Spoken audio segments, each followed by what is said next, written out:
Hey, good morning all of you. My name is Mr. Sudavar and आज से हम लोग पढ़ने वाले हैं इंग्लिश की पोएम सीरीज़ को, स्पेशली क्लास 10 की इंग्लिश की पोएम सीरीज़ को। तो जितने भी क्लास 10 में पोएम्स होंगी उन सबको हम लोग 1 बाय 1 स्टडी करेंगे।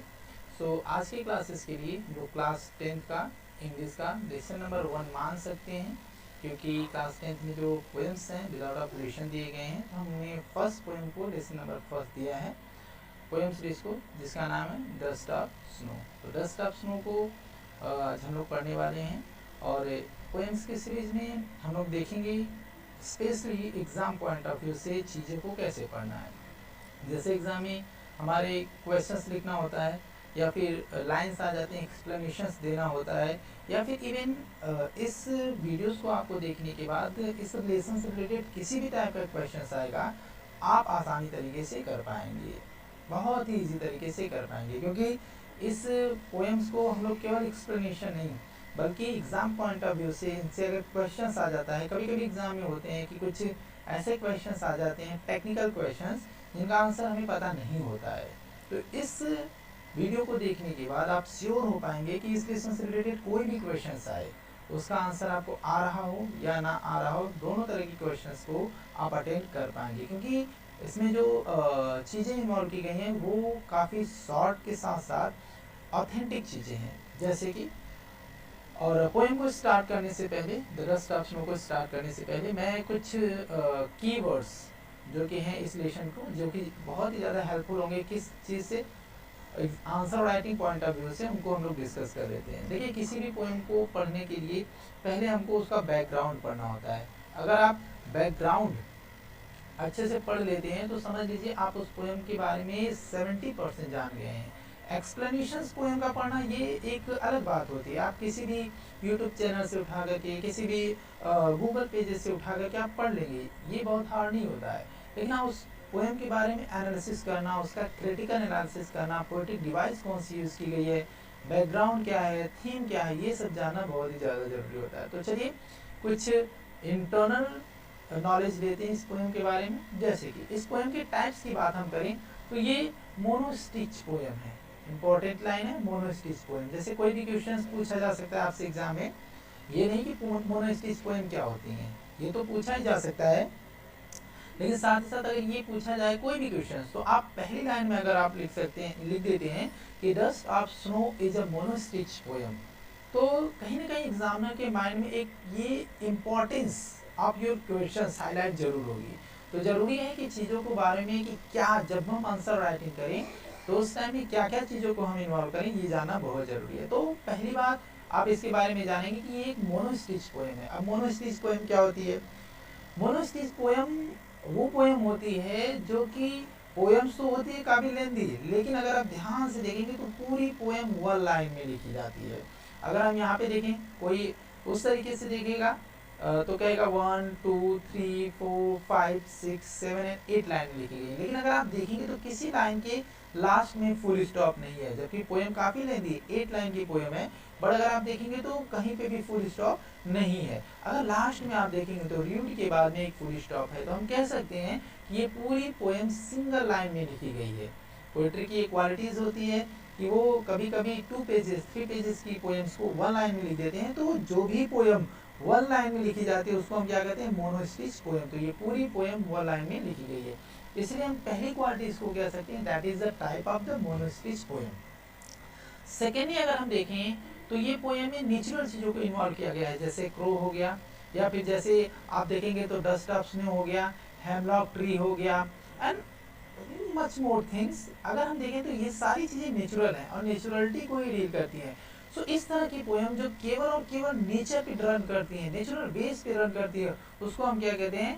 नेचुरल पोएम्स कहते हैं, नेचुरल पोएम। और ये सेकेंड क्वालिटी रही इस पोएम की कि इस पोएम को हम क्या कह सकते हैं? That is a natural poetry. जब हम आंसर राइटिंग करें तो हम ये लिख सकते हैं, the dust of snow is a important poem who is also a monostich poem, या फिर हम ये भी कह सकते हैं कि that is also dealing the nature, so that's why that is a natural poetry. And natural poetry क्या होती है? जो नेचुरल पोएट्री को लिखता है उसको हम नेचुरल पोएट भी कहते हैं, ये ध्यान दीजिएगा आप लोग।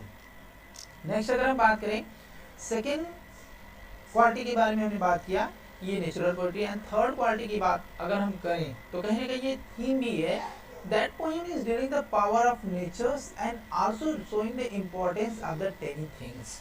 इस पोएम में अगर हम जब एक्सप्लेनेशन देखेंगे तो उस टाइम में हम देख लेंगे कि importance thing dust of snow के बारे में पूरी रन करती है पोएट्री डस्ट ऑफ स्नो के इम्पोर्टेंस के बारे में। अगर आप सोच के देखें तो आइस होता है, आइस के एकदम हल्के वाले पार्ट को हम स्नो कहते हैं, और स्नो के भी डस्ट को सोचिए कितनी छोटी चीज के बारे में पोएट ने यहाँ पे डील किया है, स्नो के डस्ट के बारे में। एकदम स्मार्ट पार्टिकल्स जो कभी कभी आप देखते होंगे कि ठंडे जगहों पे वो उड़ते हुए जो बर्फ होते हैं उसको हम डस्ट ऑफ स्नो कह सकते हैं। तो उस छोटी सी चीज की इंपॉर्टेंस के रीजन से जो पोएट का मूड हो जाता है वो कम्प्लीटली क्या हो जाता है, चेंज होता है। जो उसका मूड एकदम से खराब था, जो उसका मूड इतना खराब था कि उसका पूरा दिन the day of the room, जो उसका पूरा दिन बर्बाद होने वाला था, बस एक छोटी सी चीज डस्ट ऑफ स्नो उसके पूरे मूड को चेंज कर सकती है। तो ये कहीं ना कहीं ये लाइंस हमें पावर ऑफ नेचर्स दिखा रही है, and also that is showing at the same time कि क्या importance of the tiny things की दुनिया में सभी छोटी छोटी चीजों का अपना एक इंपॉर्टेंस होता है। That is the quality of the Robert Frost. अब एक चीज आप जान लीजिए कि Robert Frost is also a natural poet. ये इनको हम नेचुरल पोएट कहते हैं क्योंकि इनकी सारी जो पोएट्रीज होती है ना वो नेचर्स को डील करती है, इसलिए इनको हम नेचुरल पोएट के नाम से जानते हैं। ये अमेरिका के थे, ये बेसिक्स इंफॉर्मेशन है राइटर के बारे में जो कि हमको जानना चाहिए। फोर्थ पॉइंट के बारे में अगर हम बात करें तो ये कहीं ना कहीं पोएम ना कि सोशल जो प्रेजुडिस होती है, समाज की जो सोच होती है उसको भी चैलेंज करती है। क्योंकि समाज में ये माना जाता है कि जो क्रो होता है या फिर जो कहता है ब्लैक कलर होता है, that is the symbol of the badness. ये क्या होता है, बैडनेस का सिंबल होता है। और जो व्हाइट चीजें होती है जैसे कि स्नो, जो कि क्या है, व्हाइट चीजें होती हैं, ये क्या होता है कि गुडनेस का सिंबल होता है, गुडनेस का सिंबल होता है। लेकिन इसी चीजों को क्रिटिसाइज करते हुए ब्लैक के इम्पोर्टेंस को, बैड के इम्पोर्टेंस को पोएट सिखाते हुए, बताते हुए यहाँ पे ये सोसाइटी को भी कहीं ना कहीं क्रिटिसाइज करता है। तो हम कह सकते हैं that poem is criticising against the social thinking and prejudice. Prejudice means होता है सोच, जो पारंपरिक सोच होती है उसको हम क्या कहते हैं, प्रेजुडिस कहते हैं। तो समाज के कहीं ना कहीं सोच को भी ये पोएम हमें चैलेंज करते हुए दिखती है। क्योंकि ब्लैक कलर जैसा कि मैंने आपको बताया, या क्रो कौवे को एक अपशगुन माना जाता है, या ब्लैक कलर को एक अपशगुन माना जाता है। तो ये भी चीज कहीं ना कहीं डील करती है वो पोएम। जब हम लोग एक्सप्लेनेशन करेंगे तो उस टाइम में हम लोग बेटर तरीके से इसको समझने की कोशिश करेंगे कहाँ पे वो सोसाइटी को कंटेंट करता है। पोएम देखने में काफी छोटी क्यों ना आपको दिख रही हो, but that poem is too important because of not this, इसको रॉबर्ट फ्रॉस्ट ने लिखा है, बट बिकॉज ऑफ दिस ये सोसाइटी को डील करती है, लोगों के नजरिए को बदल के रख देती है। ठीक है। And the next point is the poetic device which is the most important thing. जब आप किसी भी पोएम की राइटिंग करते हो, किसी भी पोएम को स्टडी करते हो, या इवन हम ये कहें कि किसी भी पोएम के बारे में जब आप कोई भी क्वेश्चन राइट करते हो तो उसमें एक चीज बहुत इंपॉर्टेंट रोल प्ले करती है कि पोएटिक डिवाइस कौन सा यूज हुआ है। जैसे कि हम लोगों ने क्लासेस में भी डिस्कस किए थे, हम लोग अनदर वीडियोस में भी डिस्कस किए थे कि पोएटिक डिवाइस क्या होता है। जो फिगर ऑफ स्पीच होते हैं, जैसे सिमिली हो गया, मेटाफर हो गया, पर्सोनिफिकेशन हो गया, एनामेटोपोइया हो गया, एक्सेट्रा एक्सेट्रा, ये सारी चीजें पोएटिक डिवाइस में यूज होती हैं। और उसको छोड़ करके और भी चीजें होती है, जैसे फीट यूज किया गया है, कौन सा आयम्बिक पेंटामीटर है या हेक्सामीटर है, डेकामीटर, ये सारी चीजें पोएटिक डिवाइस में आती हैं। Because you are the student of class 10, तो इतनी डीप चीजें आपको नहीं जानी है, बट हाँ कुछ ना कुछ चीजें जानी है। जैसा कि मैंने कहा कि आप आंसर राइटिंग जब भी करेंगे तो उस टाइम पे एग्जामिनर इम्प्रेस होना चाहिए। तो इसमें पोएटिक डिवाइस इन्वर्जन यूज किया गया है, और साथ ही साथ एसोनेंस यूज किया गया है। एसोनेंस का मतलब होता है, जैसे ए आप देखेंगे तो जो वोवेल्स होते हैं, वोवेल्स का रिपीटिशन बार बार जब होता है तो उसको हम एसोनेंस कहते हैं। ये सारी चीजें हम लोग बाद में चल के पढ़ेंगे, बिकॉज अभी ये रेफरेंस है तो धीरे धीरे चीजों को चलते समझते चलते हैं। इन्वर्जन के साथ साथ में एसोनेंस है, एसोनेंस के साथ साथ में इम्बैंजमेंट भी है, इंजैम्पमेंट। इंजैम्पमेंट क्या होता है बेटा, जब एक लाइन, अगर आप ध्यान से देखोगे सभी लाइन को, तो एक लाइन जब खत्म नहीं होती है वो दूसरी लाइन में पहुंच जाती है, या दूसरी लाइन खत्म नहीं होती है तीसरे में पहुंचती है, तीसरी लाइन फोर्थ लाइन में पहुंचती है, फोर्थ लाइन फिफ्थ में पहुंचती है। तो इस तरह के जो रनिंग प्रोसेस होते हैं उनको हम इम्बैंजमेंट कहते हैं, इंजैम्पमेंट कहते हैं। तो यहाँ पे इंजैम्पमेंट आप देख सकते हैं कि कोई लाइन खत्म ही नहीं हुई है, अगली लाइन में चली गई है। तो ये भी सारी चीजें यहाँ पे डील गई है। And next point is appreciation of the small things. कहीं ना कहीं छोटी छोटी चीजों को, छोटी चीज जैसे कि मैंने बताया ना डस्ट ऑफ स्नो का भी अप्रिशिएशन किया गया है।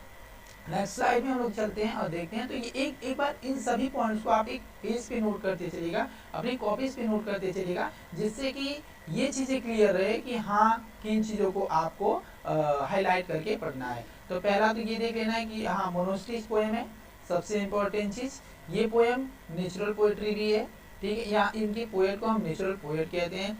ये पावर ऑफ नेचर को शो करती है and sometime importance of the tiny things को भी दिखाती है। एंड क्रिटिसिज्म करती है किसको, सोसाइटी को, सोसाइटी के सोच को, उनकी प्रेजुडिस को भी वो करती है।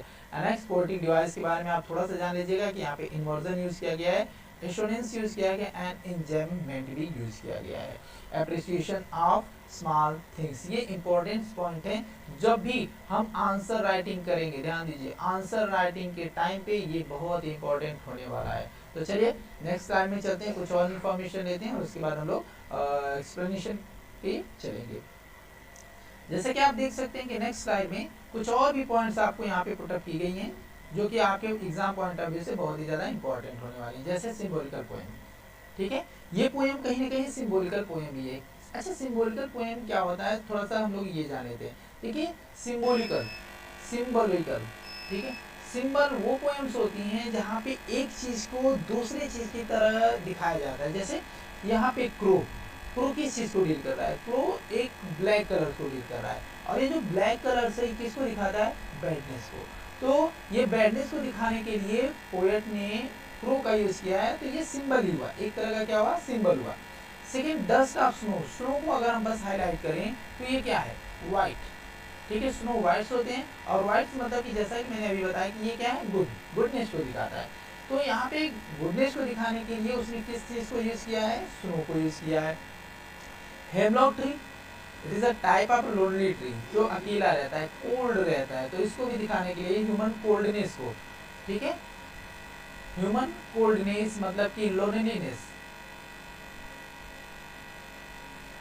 लोनलीनेस मतलब कि अकेलापन को दिखाने के लिए उसने क्या किया है, हेमलॉक ट्री का यूज किया है। तो यहाँ पे भी ये कहीं ना कहीं सिंबॉलिकल चीज को ही दिखा रहा है। ये सारी चीजें क्योंकि एक चीज को दिखाने के लिए पोएट ने दूसरी चीज का यूज किया है, इसलिए हम कह सकते हैं that is also a symbolical things. Good, symbolical poem, जैसे कि क्रो को ब्लैक कलर्स में दिखाया गया है, हेमलॉक ट्री को दिखाया गया है, and snow as a white दिखाया गया है, जो कि सिंबल होता है पॉजिटिवनेस या उसका। देखिए कभी कभी यहाँ से क्वेश्चन बनता है कि पोएट ने किन किन चीज़ों को as a negative things use किया गया है। तो नेगेटिव जब भी बात आएगी तो एक क्रो को यूज किया गया है और दूसरा हेमलॉक ट्री को यूज किया गया है। जब भी positive as a positivity show करने के लिए किसका यूज किया गया है, तो हम वहाँ पे सिंपली बता सकते हैं कि पॉजिटिविटी यूज करने के लिए उसने स्नो का यूज किया है, डस्ट ऑफ स्नो का यूज किया गया है। तो बेसिक क्वेश्चन ही पूछे जाते हैं। नेक्स्ट इंपॉर्टेंट थिंग्स हम लोगों के लिए हो जाएगी, थीम्स क्या है। तो ये पोएम जो है ना वो मल्टीपल थीम्स रखती है बेटा, एक थीम नहीं है। आपकी बुक्स में हम जब स्टडी कर रहे थे at that time there was a single theme mentions, but जब एनालिसिस करके हम लोगों ने पता किया, या फिर अगर हम एनालिसिस करें इवन खुद से ही अगर पोएम को 2 और 4 टाइम्स रीड करें, तो हमको पता चलता है कि that poem is not a simple poem like the other poem, that is dealing a lot of things which can modify the mindset of the peoples। अगर इसको हम पढ़ें ध्यान से तो समाज में काफ़ी सुधार किए जा सकते हैं, अपनी सोच को बदला जा सकता है, लोगों की सोच को बदला जा सकता है। चलिए थोड़े से हम लोग इसके थीम्स पे डिस्कस कर लेते हैं। तो थीम बहुत तरह की चीज़ें हैं, जैसे पावर ऑफ नेचर्स को दिखाया गया, जैसे कि हम लोगों ने अभी पिछले स्लाइड में डिस्कस किया कि किस तरीके से पावर ऑफ नेचर, क्योंकि नेचर्स जो है अपनी पावर का यूज करके, छोटी सी पावर को यूज करके, डस्ट ऑफ स्नो को यूज करके एक ह्यूमंस जो कि अकेला था, सैड था, उसके माइंड को चेंज कर देती है। And the impact of the small things, छोटी सी चीज़ की इंपॉर्टेंस को भी दिखाया गया है।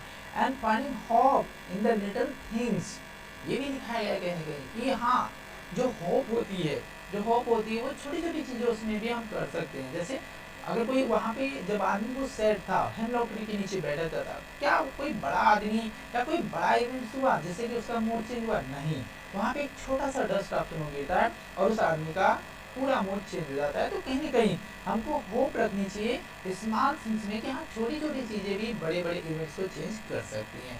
And next is the life is change by the experience, that's one is the most important things बेटा, कि लाइफ जो होती है ना वो किस तरीके से चेंज होती है, एक्सपीरियंस से चेंज होती है। एक्सपीरियंस मीन लर्निंग, जब हम चीज़ों को ऑब्जर्व करते हैं, चीज़ों को सीखते हैं, तो उस तरीके से लाइफ हमारी क्या होती है, चेंज होती रहती है। तो चलिए नेक्स्ट स्लाइड पर हम लोग चलते हैं। ये सारी इन्फॉर्मेशन आप स्पेसिफिक थिंग को आप हाईलाइट कर लीजिएगा, अपनी कॉपीज पे नोट कर लीजिएगा। एंड आल्सो जो सिंबल नेगेटिवनेस का पॉजिटिवनेस का कौन सा होता है, इस पॉइंट को भी आप ध्यान दीजिएगा। नेक्स्ट चलिए अब हम लोग चलते हैं एक्सप्लेनेशन पे। डायरेक्टली हम लोग एक्सप्लेनेशन पे फोकस करते हैं कि इस पोएम का एक्सप्लेनेशन होगा। तो जैसा कि मैंने कहा था कि आपको किसी भी लाइंस के लास्ट में रुक रुक के एक्सप्लेनेशन करने की जरूरत नहीं है। जैसे ये नहीं कि दबे आप पहले इतना का मीनिंग निकालें फिर उसके बाद आगे जाएं। जहाँ पे आपका सेंस यू कहें कि कंजक्शंस जहाँ पे होगा आपको वहाँ पे रुक जाना है, ठीक है। तो चलिए कुछ मीनिंग्स यहाँ पे हैं जो कि सुक डाउन जैसे कि फेल डाउन मतलब कि गिरना, मैंने हिंदी में भी लिखने की कोशिश की है। डस्ट ऑफ स्नो जैसे कि स्मॉल पार्टिकल ऑफ स्नो को हम डस्ट ऑफ स्नो कहते हैं, जैसे बर्फ के छोटे छोटे टुकड़े। And hemlock tree, a tree which is found in the cold countries. एक चीज देखिए आपके बुक्स में हेमलॉक ट्री का मतलब कहीं ना कहीं कुछ अलग सा लिखा है, जैसे धतूर का पेड़, लेकिन हेमलॉक ट्री ऐसा नहीं होता है। हेमलॉक ट्री नॉर्मली आप लोग हमारे यहाँ एक अशोक का पेड़ पाया जाता है, इस तरीके से होता है। अगर आप हेमलॉक ट्री देखेंगे तो ये इस तरह का तो होता है, लेकिन एग्जैक्ट इस तरीके का नहीं होता है। ये थोड़ा सा बिखरे हुए से होते हैं, बड़े से होते हैं, और इसके क्या होते हैं, हरदम बर्फ के जो टुकड़े होते हैं, बर्फ के पार्टिकल्स होते हैं जो कि उसको संभाल के रखता है। तो हमारे यहाँ बर्फ नहीं पड़ती है चूंकि, और हमको नॉर्मल इतनी तो साइंस सबको आती है कि जो ट्रीज होते हैं या कोई भी क्रिएचर अपने एटमॉस्फेयर के अकॉर्डिंग ही ग्रो अप करता है। तो ये ऐसे हेमलॉक ट्री हैं जो कि हमारे एरिया में नहीं पाए जाते हैं, ये वैसे एरिया में पाए जाते हैं जो कोल्ड कंट्रीज होती हैं। तो उस चीज़ से अपने आप को बिल्कुल भी कंफ्यूज मत कीजिएगा कि हेमलॉक ट्री का मतलब होता है धतूर का पेड़, ठीक है। It is a type of the trees which is find specially in the cold countries, ठीक है, ये माइंड में रखिएगा। नेक्स्ट पॉइंट होगा हर्ट, जो कि इसमें आएगा, इंपॉर्टेंट रोल ये भी वर्ड प्ले कर रहा है, जिसका मतलब होता है मूड चेंज कर देना। Ruin is a short form of the ruin, ठीक है। जैसे कि हमने बताया था कि जो दुनिया की कोई भी वर्ल्ड मीनिंग होती है 3 फॉर्मेशन में बनती हैं, जिसको हमने डिस्कस किया था। उसी में से एक फॉर्मेशन है र्यून, जो कि र्यून्ड का क्या करते हैं, शॉर्ट फॉर्म है, ठीक है, जिसका मतलब होता है बर्बाद करना। चलिए डायरेक्टली हम लोग एक्सप्लेन स्टार्ट करते हैं अपना आज का explanation. The dust of snow, basically अगर हम डस्ट ऑफ स्नो की बात करें तो डस्ट का मतलब होता है टी पार्टिकल्स। डस्ट मतलब वैसे तो धूल होती है, लेकिन धूल का मतलब यहाँ नहीं। हाँ ठीक है, एक चीज पहले आप जान लीजिए, कोई भी राइटर्स या कोई भी पोएट्स या कोई भी पोएट्रेस जब किसी भी जेनर्स को लिखता है, इवन यहाँ कहीं भी पोएम को लिखता है, तो 2 तरह के मीनिंग्स को डील करता है। पहला तो होता है लिटरल मीनिंग, लिटरल मीनिंग्स, दूसरा होता है फिगरेटिव मीनिंग, फिगरेटिव मीनिंग, ठीक है। लिटरल मीनिंग मतलब क्या होता है, एग्जैक्ट मीनिंग, जो किसी भी वर्ड का एग्जैक्ट मीनिंग होता है उसका मतलब होता है लिटरल मीनिंग। जैसे मैं कहूँ कि रन, तो रन मीन्स क्या होता है, आप कहोगे दौड़ना, क्योंकि सारी डिक्शनरी में क्या होता है, दौड़ना ही लिखा होता है, दौड़ना, रन मीन्स दौड़ना। लेकिन अगर मैं कहूँ कि रन का फिगरेटिव मीनिंग क्या होगा, रन का फिगरेटिव मीनिंग क्या होता है, ये आप डिपेंड करता है कि किस कंडीशन में रन को यूज किया गया है। जैसे मैं कह दूँ he was running on the road, तो रन मतलब हो गया दौड़ना। जैसे मैं कहूँ he was running on the tree, तो वो पेड़ पे दौड़ रहा था, मतलब कि I saw he was running on the tree, कहने का मतलब है वो पेड़ पे दौड़ नहीं रहा था, वो पेड़ पे चढ़ रहा था। तो यहाँ पे रन का मतलब क्या हो गया, जबकि वर्ड देखिए सेम है, लेकिन लिटरेचर के अकॉर्डिंग उसका फिगरेटिव मीनिंग हम लेंगे। तो रन में सीख लेंगे दौड़ना हुआ। अगर मैं कहूँ he was running on the tree, तो वो दौड़ रहा था।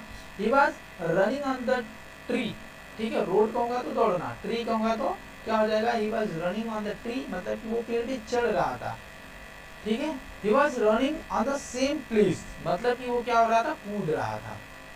तो इस तरीके से ये तो बेसिक्स मैंने एग्जांपल समझाने की कोशिश की है आपको। लेकिन एक चीज समझ लीजिए, जब भी आप पोएट्री स्पेशली क्लास 10 की पोएट्री पढ़ते हो उस टाइम पे अगर आप लिटरल मीनिंग पे ध्यान देंगे तो आप उसके 50% एसेंस को ही समझ पाएंगे, 50% इंपॉर्टेंस को ही समझ पाएंगे। तो always try to find out the figurative meanings of these all things, ठीक है। तो चलिए ये लिटरल मीनिंग, फिगरेटिव मीनिंग्स ये तो हम लोगों ने क्लासेस में, ऑफलाइन क्लासेस में डिस्कस किया है, लेकिन आज की क्लास में हम लोग इसके एक्सप्लेनेशंस को देखेंगे in the short. The way a crow swooped down on me, the dust of snow from the hemlock tree. ठीक है, द वे अ क्रो मतलब किसी रास्ते से कहीं से एक कौवा क्या होता है, a crow comes, he comes from any way, सुक डाउन ऑन मी, जैसे कि मैंने बताया कि सुक डाउन मतलब कि गिरा देना, ऑन मी मेरे ऊपर, कहीं से एक कौवा आता है, किसी रास्ते से एक कौवा आता है, सुक डाउन गिरा देता है मेरे ऊपर, ऑन मी मतलब मेरे ऊपर, द डस्ट ऑफ स्नो मतलब कि स्नो का एक छोटा सा टुकड़ा, फ्रॉम कहाँ से गिरा देता है, अ हेमलॉक ट्री। ठीक है, जो हेमलॉक ट्री जहाँ पे ये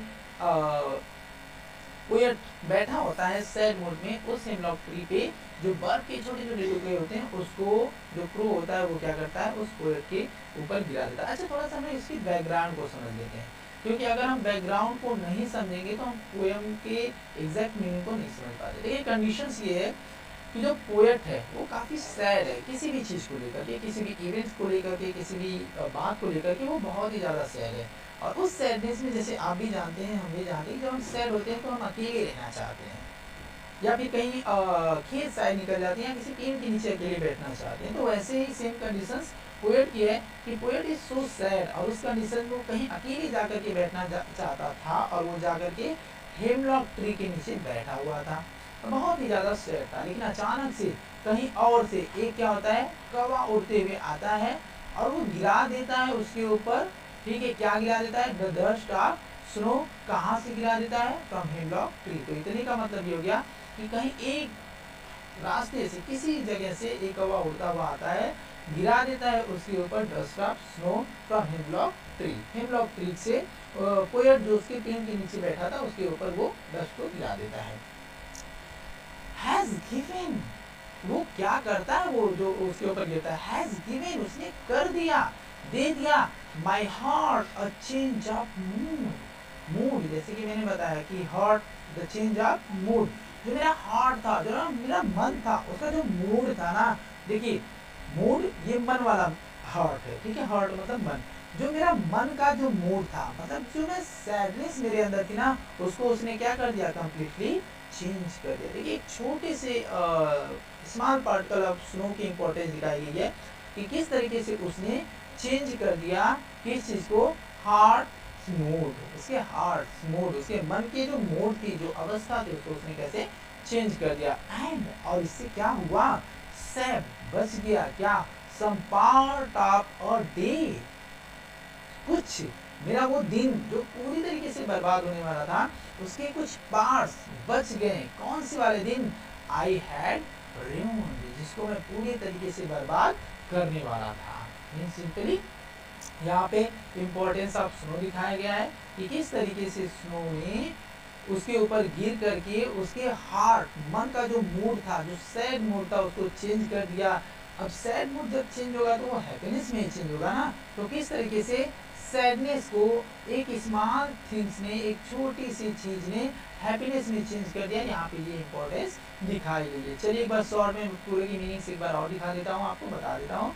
द वे अ क्रो, किसी रास्ते से एक कौवा उड़ते आता है, सो डाउन ऑन मी, वो मेरे ऊपर गिरा देता है, the dust of snow, snow के स्मॉल पार्टिकल को, from the hemlock tree, hemlock tree से। कौवा किसी रास्ते से उड़ते हुए आता है, मेरे ऊपर हेमलॉक ट्री से बर्फ के टुकड़े को गिरा देता है, और उस बर्फ के टुकड़े ने हैज गिवन, चेंज कर दिया, हैज गिवन वो मुझे देता है, माय हार्ट, मेरे दिल को, अ चेंज ऑफ मूड, जो बर्फ का टुकड़ा मेरे ऊपर गिरता है उसने मेरे मूड को, मेरे हार्ट के मूड को, मेरे मन के मूड को, मेरे अवस्था के मूड को पूरी तरीके से क्या कर दिया, चेंज कर दिया। और इस तरीके से save some part of day I had ruined, मतलब कि वो दिन जो मैं पूरे दिन सैड होकर के जो बर्बाद करने वाला था, पूरा दिन, क्योंकि जैसे हम सुबह में सैड होते हैं तो पूरा दिन हमारा खराब रहता है, शाम तक हम सैड ही रहते हैं। उस कंडीशन में ये कह रहा है कि जो मैं पूरा दिन सैड होकर के बर्बाद करने वाला था, वो पूरा दिन मेरा थोड़ा सा बर्बाद होके, और बाकी के दिन मैंने क्या कर लिए, सेव कर लिए, बचा लिए। ये सब किस चीज से हुआ, due to the small particles of the snow, मतलब कि डस्ट ऑफ स्नो से हुआ। तो यहाँ पे डस्ट ऑफ स्नो से कुछ ना कुछ इसकी इंपॉर्टेंस को दिखाया गया, स्मॉल टीनी थिंग्स की इंपॉर्टेंस को दिखाया गया, जिसके राइटर क्या है, रॉबर्ट फ्रॉस्ट हैं, और जो कि एक अमेरिकन राइटर्स हैं। तो ये इंपॉर्टेंट है कि आप सभी लोग इस पोएम्स को थोड़ा सा डीपली एनालिसिस कर लीजिएगा 2 और 3 टाइम्स अगर आप रीड करेंगे तो आपको इवन इसके एक्सप्लेनेशन और एज वेल एज इसकी आंसर क्वेश्चन को भी रीड करने की जरूरत नहीं पड़ेगी, क्योंकि मैंने कोशिश की है कि सारे आंसर क्वेश्चन यहीं पे हो जाएं। अब चूंकि आपको आंसर क्वेश्चन चाहिए होंगे, बिकॉज मुझे पता होता है, आप लोग कहते भी हैं, तो हम लोग क्वेश्चन आंसर को नेक्स्ट पार्ट में लेके आ रहे हैं। और तब तक के लिए please subscribe my channel for the more updates. Thank you.